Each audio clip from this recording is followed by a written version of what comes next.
At the Who Looks Most Like Spider-Man contest, the real Spider-Man only placed 5th. Flash had just knocked over an elderly man, then immediately turned to the camera for an interview. That's when Glue Man appeared, trying to steal an antique. He locked onto Spider-Man instantly. What's a hero to do?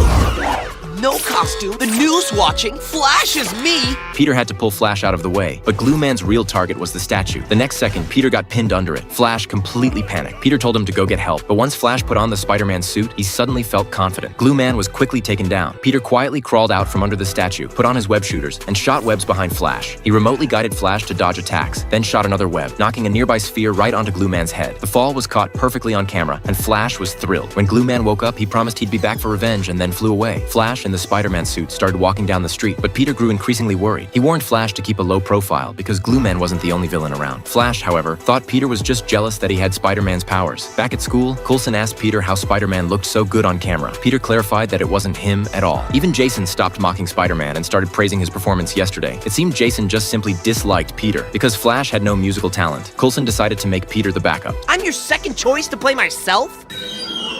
No, 5th. Soon it was showtime. The venue was packed, but Flash suddenly froze in fear. He knew he wasn't musically gifted and was scared he'd embarrass himself on stage or ruin the gift he'd made for his idol. For the first time, Peter realized how much Flash really admired Spider-Man. With Peter's encouragement, Flash put on the mask and regained his confidence. But right before the performance, Glue Man appeared again and lifted Flash into the air.